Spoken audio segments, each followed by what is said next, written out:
의정 갈등이 장기화하고 있는 가운데 모야모야병으로 투병하다 뇌출혈로 쓰러진 16살 학생이 응급치료가 지연되며 끝내 숨진 것으로 YTN 취재 결과 확인됐습니다. 해당 학생은 응급실을 찾아 헤매다 6시간 만에 겨우 첫 수술을 받았지만 결국 일주일 만에 목숨을 잃었습니다. 정현우 기자가 보도합니다.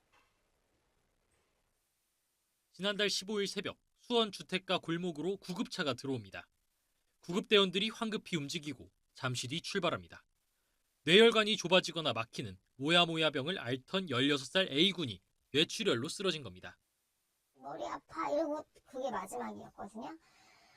그래서 좀만 기다리라고 하고서 계속 정신 차리라고 하고. 구급차에 올라탄 뒤 구급대원들은 급히 아이를 치료할 병원을 찾기 시작했습니다. 당시 이곳 골목 일대에서 16살 A군을 태운 구급차는 한동안 움직이지 않았습니다. A군을 받아줄 응급실을 찾기 위해 전화를 돌리는 중이었기 때문입니다. 인근 중소병원과 대학병원 두 곳을 포함해 할 수 있는 데까지 모두 연락을 취했지만 진료가 가능하다는 곳은 없었습니다. 빠꾸놓고 계속 전화하더니 뭐 오셔도 지금 뭐 안 돼요. 그럼 오시면 오세요. 이렇게 말해가지고. 겨우 집에서 9km 떨어진 응급실 한 곳이 연결됐고 첫 신고 70분 만에야 병원에 도착했습니다. 너무 무서웠어요. 이러다 잘못되겠다. 아무데도 안 받아주고.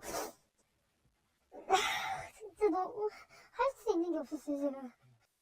하지만 해당 병원은 수술이 어렵다며 다른 곳으로 안내했고 이 과정에서 또 4시간이 흘러 첫 신고 6시간 만에야 학생은 수술대에 올랐습니다. 제때 적절한 치료를 받지 못한 A군은 사경을 헤매다 결국 일주일 만에 세상을 떠났습니다. YTN 정현우입니다. 앞서 보도대로 뇌출혈로 쓰러진 A군이 수술대에 오른 건 첫 신고 뒤 6시간 만이었습니다. 치료 골든타임을 이미 놓친 것으로 보이는데 이 과정에서 대학병원 여러 곳도 이런저런 이유로 줄줄이 진료를 거부한 것으로 확인됐습니다. 이어서 신규혜 기자가 보도합니다. 모야모야병을 앓다 뇌출혈로 쓰러진 A군은 첫 신고 뒤 70분 만에 수원 권선구에 있는 병원에 도착합니다. 당시 의료진은 희귀병의 뇌출혈까지 확인되자 치료가 불가능하다고 판단하고 다른 병원 전원을 결정합니다. 그래도 왔으니까 빨리 이제 이 안에 하면 되겠다는데 저희 어머니 죄송한데 수술이 안 돼요. 저희는 뭐 장비랑 선생님이 없어요. 이렇게 얘기하더라고요. 해당 병원에서 다른 대형 병원에 긴급 연락했던 내용을 입수해 살펴봤습니다. 서울에 있는 대학병원은 중환자실에 자리가 없다는 이유로, 용인에 있는 대학병원도 인력 문제로 답변에 시간이 걸린다. 수원에 있는 대학병원 역시 전원이 불가하다고 알려왔습니다. 다른 한 곳은 아예 연락조차 닿지 않았습니다. 그 병 자체가 그렇게 쉬운 병은 아니라고 하더라고요. 그때 약물 치료하셨던 것 같은데.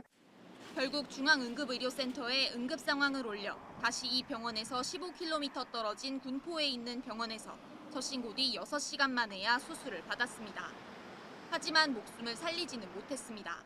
남편이 저한테 그냥 보내주자. 고생했으니까 보내주자고. 우리가 너무 많이 잡았다고. A군을 받아주지 않은 대학병원들은 YTN에 중환자실에 자리가 없어 불가능했다. 또는 응급실에 내원하더라도 의료진이 없어 배후 진료가 어려웠다고 해명했습니다. 의정 갈등의 여파로 인한 의료 공백 때문으로 추정되는데 생때 같은 아들을 잃은 엄마는 지금도 품에서 자식을 놓지 못하고 있습니다. 지금도 못 보내고 있어요. 사실은 제가 실감도 안 나고. 그 의사 선생님들도 이렇게 사람들이 죽고 나가는 거 알면은 마음이 안 좋지 않을까요? YTN 신기혜입니다.